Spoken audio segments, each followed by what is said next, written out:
যেহেতু বিচারটি হয়নি, সেক্ষেত্রে কোন আইনে আসলে তাদেরকে নির্বাচনে আসা থেকে আটকানো যাবে? আমি জানি না।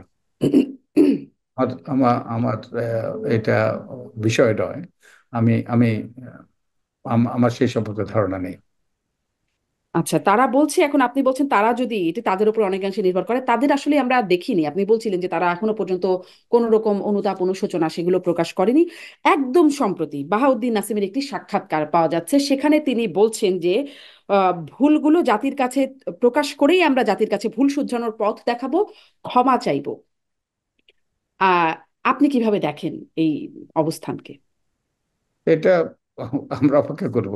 আহ, যদি তা ঘটে ভালো, আমরা স্বাগত জানাবো অবশ্যই।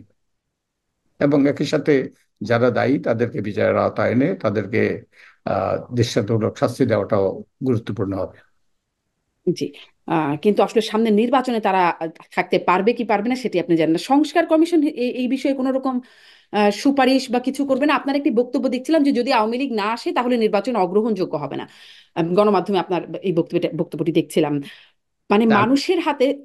আমার তো ওই যে আমি এই কথাগুলো বলেছি হুম, যে হুম, আওয়ামী লীগ যদি পুনর্গঠিত হইতে না পারে এবং তাদেরকে যদি কেউ বাধা না দেয়, হুম। অযাচিতভাবে বাধা না দেয়, এরপরে যদি তাদের নির্বাচনে অংশগ্রহণ করতে না পারে, সেই অবস্থায় ওই এই রকম ওই এই সকল ওই এই যে কি বলে কোয়ালিফায়ার, হুম। এই সকল শর্তের ভিত্তিতে আমি বলেছি। আর যদি তাদেরকে বাধা দেয়া হয় নির্বাচনে অংশগ্রহণ করতে, তাহলে কি বিদ্যমান আইন বা সেটার একটা ব্যত্যয় ঘটবে? তাদেরকে যদি আইন ভঙ্গ করে বাধা দেওয়া হয়, অবশ্যই ব্যত্যয় ঘটবে। আইন ভঙ্গ করে যদি বাধা দেওয়া হয়, এবং এগুলোর মানে এগুলোর জন্য আইন কানুন পর্যালোচনাটা তো আপনারা করছেন, সেই সেই হিসেবেই জিজ্ঞাসা করছি, তাদেরকে বাধা দেবার কোনো আইন কি আছে? বাধা দিন তো আইন, হ্যাঁ, আইন করে বাধা দেওয়া যায়, আবার আইন হুম, না করে বাধা দেওয়া যায়। যেমন আমরা দেখেছি যে দ্বাদশ সংসদ নির্বাচনের আগে যে কিভাবে বাধা দেওয়া হয়েছিল, বিরোধী দলকে কিভাবে নির্বাচনে অংশগ্রহণ করা থেকে বিরত রাখা হয়েছিল, তাদের তাদের সমাবেশে হামলা করা হয়েছিল এবং পুরোপুরি করে, এবং তাদের বিরুদ্ধে সব গায়েবী মামলা দিয়ে তাদের নেতাকর্মীদেরকে সবাই জেলে পুরা হয়েছিল।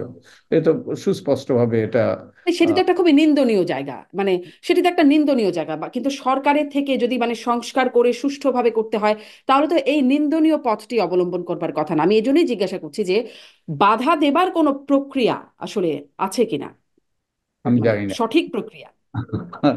বাধা দেওয়ার বাধা দিতে হলে সঠিক প্রক্রিয়া হবে আইনগতভাবে, এবং আইনটা গ্রহণযোগ্য আইন হইতে হবে।